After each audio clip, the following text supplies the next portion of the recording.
So welcome again to the show, dear listeners, dear viewers, I would say fans of this special session of not Crossfire, but in fact a close encounter of the third kind, a close encounter of the right kind with the artists who dared to visit us in Kigali, in Rwanda, with this Kigali Up. The only way is up. I always tell the people coming to Kigali Up, and I'm sure that I'm going to take you up. I want to take you higher with my guests today, Soleil Laurent. Hello. Hi. Soleil, welcome to the show.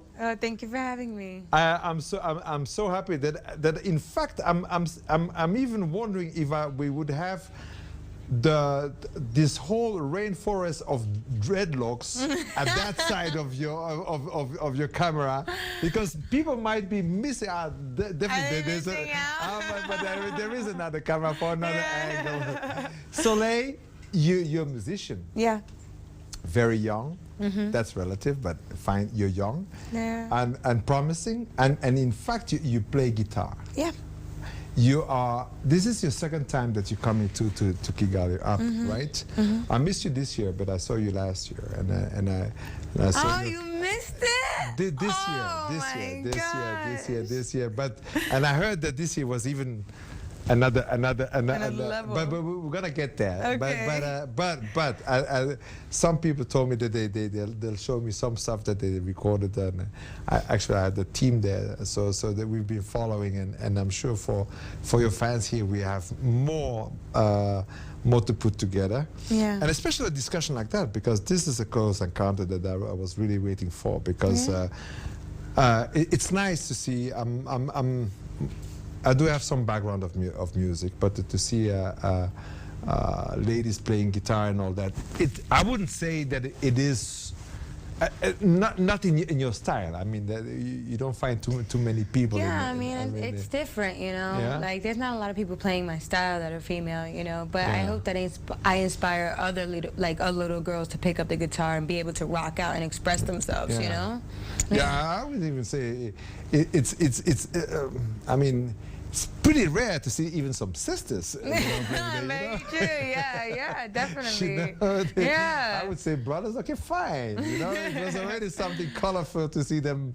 But how did you get there? I mean, Soleil Laurent, we were discussing about it. I mean, I would say, well, your roots somewhere, of course, Africa, but in between it's Haiti. Yeah. So it's like little Haiti in New York. So, but that is already a world of music. Yeah, very true. Actually, a lot of the Haitian community are very indulged in the arts as well. You know? Yeah. In general, I would say one of the biggest differences, if I may, between people living on the same grounds like Haiti and Dominican Republic. You know, it's like that Haiti has completely accepted its different roots from different parts of Africa, meaning having that with all the art, spirituality, faith, music that goes with it. Yeah, and actually it's so funny because one of my friends, Popo, the guy that arranged the Kigali Up, he was actually educating to me where Haitian people come from in Africa, with like the Benin and how, like, what was their culture and whatnot. And I have learned so much in this trip about my own culture being Haitian. Because ask me about it. I could ask him, because I will. I want to learn so much. I want to learn more about, because, you know, Africa is where everyone came from. Yeah. You know, it's the motherland. It's where humanity started. And Haitians definitely recognize the fact that that is the case. Absolutely. You know, so I love learning more. Actually, but also it is also important, and even for the people that we share who are following this conversation, Haiti on itself is special also in Black history. Is the first Black republic. Yeah. It is the first time that there was a revolt and they won against the oppressor. Yeah. You have Toussaint Louverture. Yes. That really, you know, but going with that, that only thing that, because ever since they created that republic, all that, you had also a boycott of I would say the white establishment in the world. Already the multinationals that they were creating were already isolating Haiti. So Haiti has been also victim of being, of to have dared actually to be free. Yeah. You know, but one of the things that kept them, I would say, to survive is the fact that indeed they accepted the origin, the roots, and they really actually preserved they preserved it until the 21st century. Exactly. I mean, when think about in Africa, we might have forgotten most of that because now we've been overruled by other cultures, when in fact our brothers and sisters who had been sold the other side of the Atlantic were just at least keeping them alive and passing over to the next generation. That's very true, yeah. So, and that's where you're coming from, Soleil. That is this background, and then with the music. So, what was the music you were listening to before? Was it Creole music? No, actually, I listen to a lot of Creole music. But your parents also, your dad is a musician? Yes, my dad's a musician, and he actually does like Afrobeat house music, which is like tribal house music. He mixes like djembe drums into like hip, like house, like it's really beautiful. And he actually speaks Creole in that, you know. I love his band. His band is incredible. And so I listen to a lot of his band, but I also listen to a lot of compa. You know compa music, Yeah, right? of course. Yeah, a lot of compa. Actually, you know, it's so funny, I was listening to some of the artists in the Kigali Up Festival yesterday, and I realized there's a record, like the similarity between like compa music and some of their like R&B type of air, you know? Absolutely. Yeah. Absolutely. Yeah. Actually, we most of the time, it is one beat, but that get a different accent in the beats. Exactly. So that is why it makes it more this or compa or more this and even, I mean, most of the beats now, even the zouk, you know, but the yeah. Then you have the gokan and all that was in the. Anyway, that is the kind of backdrop. But for you know what? Like I grew up with such a multicultural family, you know, like I lived in New York, so hip hop was very popular. Of course. You know, I listened to rock music on my own, blues rock, disco. I've listened to merengue music, salsa music, because I'm Dominican as well. I listen to compa music, I listen to everything because it's funny how you can get inspiration from everything. If you open your mind and you open your heart, you can find like, wow, I like how this artist did this, or I like how the bass sounds like that. There shouldn't be limits. Exactly, never limits, ever. So I listen to a multi-variety of music to get my inspiration from my own. Okay, but that is the nice thing that you just said. Aha, so now when you listen, you're listening to the details. You don't just take it like that and you say, but the bass here. The bass, exactly. So the bass drum here, you know, how many times is it on, and then this snare that was not hit, but so that's the way you've been listening to music too? Well, I mean, like, I am a person, you know what I mean? So when I'm listening to music on my own, I do. But when I'm out with my friends, of course, I just go out and have fun and you know. But but I do listen to the details of music. You analyze. Because I love how people approach music.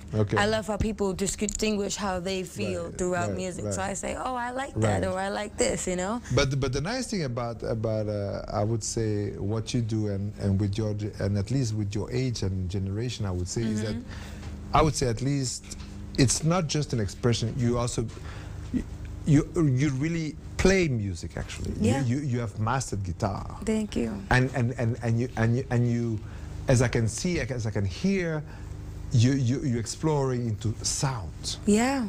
Which is great. I mean, this is. I mean, sometimes when you have people like our. I would say the big brothers, like the Jimi Hendrix, you see, so the King and all that. But so to see, I don't know too many people of your generation today who really are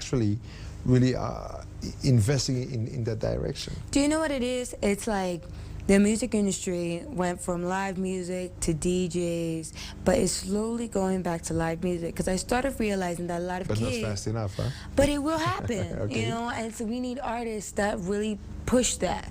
You know, we need artists that push playing the piano and playing the guitar and doing stuff like that. And not just playing the guitar, like studying every note, but expressing themselves with that. You know, I feel like that there's a difference in that. There's a difference in playing guitar and feeling it. Absolutely. You know, and there's a difference between piano and bass and there's in violin, everything. There's a difference between playing it and thinking while you play it. And then there's a difference when you let go and you're like, here it is. You know, I want people to. So I can see when you have your guitar, and even your colleagues actually. I love your band. They're amazing. I love them. I love your slash and all that. your homemade slash. So made it myself, you know. So what I love about it, is that you see that it is just part of your body. The instrument is not something different of you. It's part of your body, and that is where I really think that is when that's when you know that you've reached the level of that. In fact, it's part of your expression. It is not that you want to play a note, a string, or whatever. It's part of your expression. It is, and you know, I learned that from Jimi Hendrix does it the best. You know, like he just like he'll go on stage and then he'll just be so much in the zone that he comes off the stage and he doesn't remember. You know, he was left. But he could play in any position. Yeah, you know, exactly. You know what's crazy is the fact that people don't know this. He wrote with his right hand. Yes. But he just played with his left. How incredible! He wrote with his left. There's like pictures of him writing with his right hand, and then he like played with his left. And then he would take the guitar of a right hand player. And play it. And you know, he'd be just fine at it. Yeah. Oh, I love and that. the crazy thing about Jimmy is that you know, even if the guitar would be out of tune, he would still make sense of the notes. You know? And sometimes he would tune it while he was playing. I was like, what is this? So all of that, you saw it. Yeah. I'm impressed, Soleil, because you're pretty young for getting into that. I mean, these were the days when music was music, I would say. It wasn't DJ music, it was really musical expression. And so you're back there. That is where you went for. My father always pressed me to learn about the greats. Like, that was his thing. He always wanted me to learn about James Brown. He wanted me to learn about Amy Winehouse, which I love so much. Wanted to learn about Lolita Holloway, big, like, Aretha So Franklin. you like Prince? I love Prince. Okay. Oh my! Okay. Prince was amazing because not only did he play the guitar, but he had choreography. He would turn and then step on his pedal on the beat. Like, he was incredible. I loved Prince. Prince was his detail.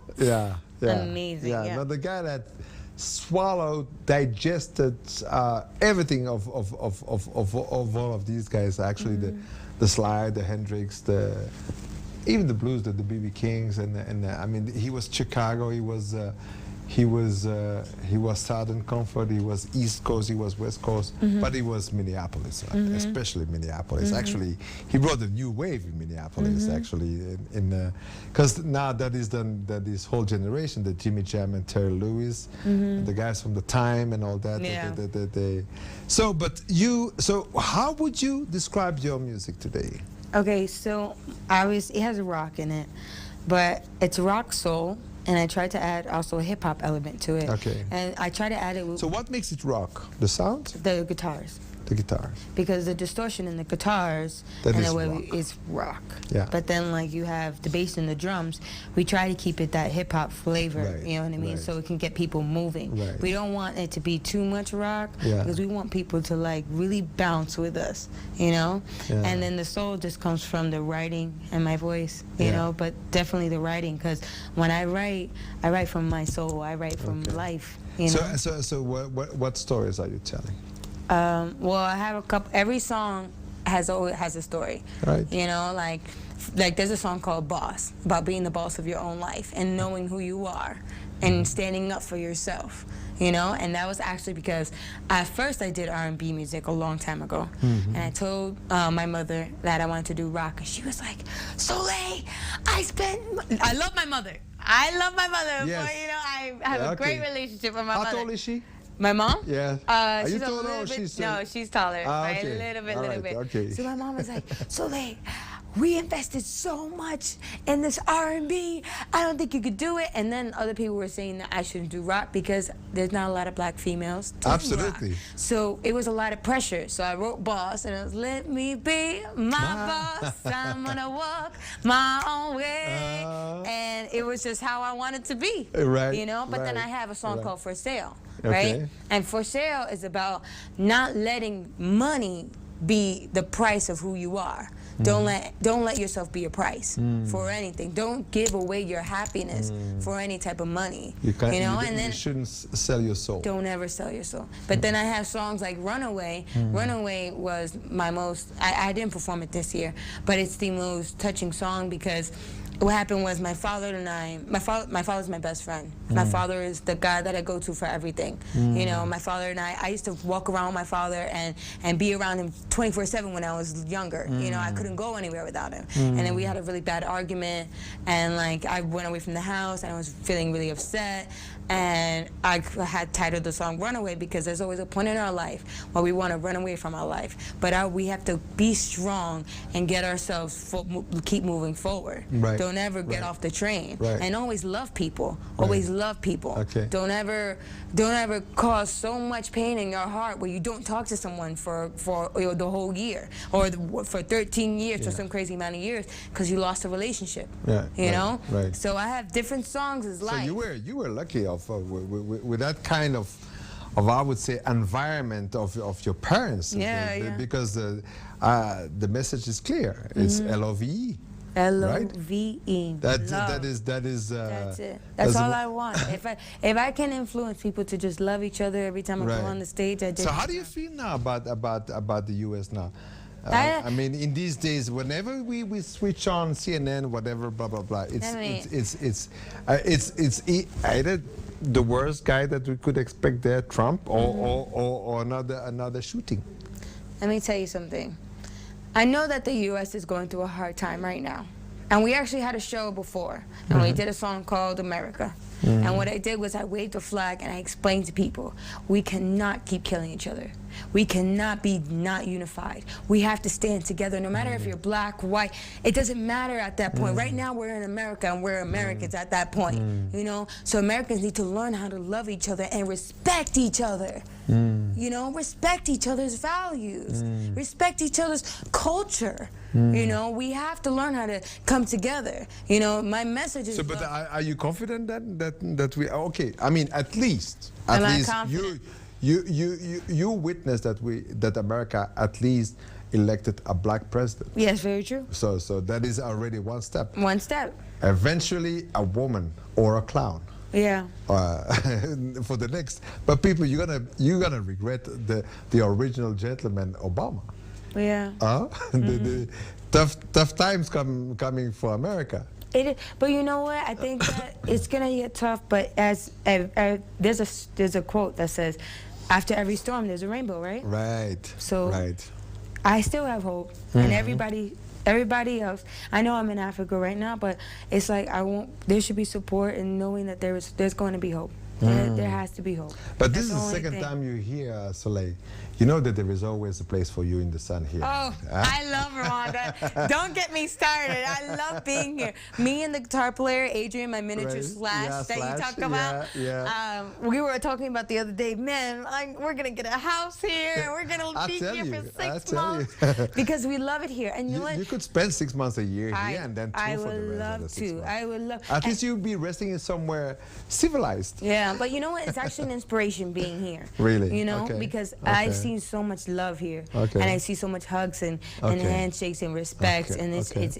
I want that. I want that for the whole world. You know, I don't want that just because I was born in America doesn't necessarily mean I just want it for America. I want it for the whole world. I want the whole world to experience love like I do in Rwanda, because I really do experience when I come here that it's always open arms, or people just love taking care of each other, or they love having conversation, and during learning and learning. Yeah. You know, like learning, like, oh, this is what, you know, Yeah. what our culture is about, and etc. This right here, being here, gives me hope that the whole world can experience love. It can happen because I'm here, and it's visually, I'm seeing it in front of my eyes.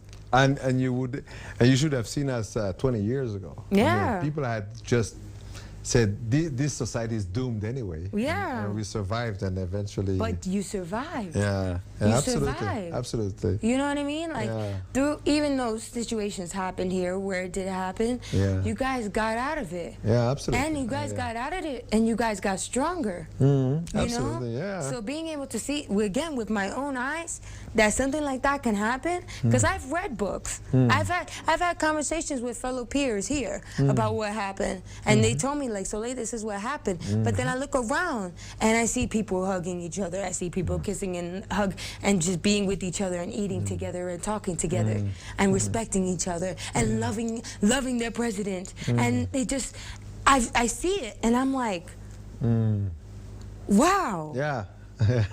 You know, this is possible. Absolutely. You know, I want that for the whole world. Yeah, yeah. The whole entire world. So the Soleil message is Laurent. love. Soleil Laurent. That's your name, sun. Yeah. You want some more love, some more sun for the rest of the world. That's it. So back to your music. What's your next step? My next step, well, we are recording our album, Right. right? And Still the same style? still the same style. Rock hop. Rock hop. Rock hop, yes. Still the same style, yeah. And we're doing performances. We're growing our fan base, you know, our supporters. That's what we don't like to call them fan base. Yeah. We like to call them our supporters because we love them so much, you know. Okay. But it's important for them to, like, social media is huge for us, you know, because social media, we try to tell a story. How's your relationship with the record industry? Okay, so I did have a record label that was interested, you know, but to be honest with you, you've seen the band, and those are my brothers. Those are the people that support me, That's family. and they push me to be the best performer I can be, and vice versa. Yeah. So the record label at first said, I don't want the band, and I just want you. And I said, I don't really want to do that. They offered me a lot of money, but it wasn't worth it. You know, because if you're not going to be there for your family, then who are you going to be there? Yeah. Don't sell your soul. Exactly. You know, and then they told me that you're not going to be huge because, oh, you're a black female doing rock music. Yeah. And then I never saw it like that. I never saw it like that till somebody pointed it out like that. You know that? I always saw me just expressing music. Yeah. And it was being art. Yeah. That's all I saw it as. Because how could you tell somebody, because of the way they look, or how they were born, that they can express their art? Does that sound right? No. In fact, the difference is that you're an artist. They're resellers. Yes. They see you as a product. Exactly. But they don't understand that the people, see, there's artists that become very popular, you know? But there's artists that create an impact. And that's different. Because the artists, they're great people, practice hard, they work hard, they're business, you know? But when you find that artists that want to impact the world, and it's a genuine thing, that's not easy to understand. So I can't expect, and it's not their fault because I still have love for them and I still have love for everybody. I'm a very loving You're person. positive-minded I'm very anyway. positive. I can't, that's how I am. Yeah. But at the end of the day, I know that they'll see it. And when they see it, they'll understand it. Okay. Because I know, Kigali up yesterday, right? Not a lot of people from Rwanda listen to rock music, am I right? Yeah, absolutely. They don't a lot of, I mean, but, maybe two. Exactly, but I still go on the stage. Yeah. The band goes on the stage, And you and we make a rock out, difference. and we make a difference. Yeah, and you rock the And house. that's it. And they don't know, they cannot know us from anywhere. Yeah. But I wake up this morning and I love it. And I tell you, do last everything. night you were all over the social media. Exactly. You know, even diplomats were tweeting about you. Really? Yeah. Wow, I didn't know that. I tell you, What? you know, foreign diplomats who are around Diplomats? here. Oh, I didn't know that. Ambassadors, you know. Wow. I'll show I didn't know you. that. Yeah, I would love to see that. That's amazing. Yeah, no, great. So if the thing is, I cannot hear that it's not possible when it's possible and I'm seeing it in front of my face. You know? Yeah. And that's it. But that's absolutely great. So you recording for the moment a next album. Yeah. Yeah. So when is that one going to come out? It's not going to come out till 2017. All right. Okay. So you take your time. I don't want to give anything that I'm not 100% proud of. Right. I want it to come out, and I want people to be like, okay, she gave it her all. Can we ask you a favor? Can we shoot you your first video clip of when you release the album? Can we have it produced here in Africa? I would love that. Yeah. Because we want to show how a black lady is going to rock the world. Yeah, from Africa, I would love that. Yeah, that'd be amazing. That'd be incredible. Yeah, I would love to. So what is the mood going to be? Rock hop, but do you have like a central message? Well, we actually I have a couple songs, you know, and I haven't decided which ones that we're gonna do a music video to yet, you know. But I know that it's obviously gonna be about love, because everything's about love and knowing who you are, you know, and just and I just wrote this other song the other day. Okay. Oh my gosh, it's amazing. It's about it's called Little Girl. Okay. And it's about how I want girls to love themselves. Okay. And not just expect love from another man and let that be their own love, because love from a man is beautiful, don't get me wrong. Yeah. But just loving yourself, loving who you are. It's with a capital L. It's not just a regular love. Exactly. Loving yourself and loving who you are. Yeah. And knowing that love is around you. Yeah. People don't know, love is around you. Yeah. Your family, your friends, your co-workers, anything. Yeah. Love is around you. You just have to look. Right. So I don't know which song I'm gonna do yet. Okay. See, it's too much. But we are open. Yes. And we want to be with you, actually. Yes, I would love that. So like this was the time we had for today, but I'm very I mean, time is really flowing with you, quicker than your guitar riffs actually. I'm very much impressed. I hope we be able to jam with you soon. Popo we say more family actually. The background and all that, the music and all that. So we have the same kind of love. So I'm so happy and so proud that Popo was able to pull up that festival here in Rwanda, out of nowhere, out of the blue, and it's so nice for our public. So I'd say you're welcome, Soleil, anytime. This is home. So even these studios, and I hope we'll share even more with our audience. And yes, please come back again. And I hope that you become an inspiration, not just for the girls in Rwanda, but also for the boys, for anyone who wants to play music instead of just becoming a star. I just want them to be musicians. You missed a big moment at that show last night. Adrian, my guitar player, miniature Slash, grabbed one of the kids, brought them on stage, put him behind the guitar, held the chords, and the kid was playing. Exactly. That's all we want to do. And that's all we want to do. All we need is love. That's it. Soleil, thank you. Thank you. And I wouldn't say Ben-moi Thibault, because I can do that after the screen. But I'm so happy that also to know that background of all that and share that with our audience, and really wishing you well until the next time. So for all our viewers, fans, supporters, and name it, we just love you too. Love is central stage here when we are in this close encounter of the right kind. Ciao, bye. See you next time.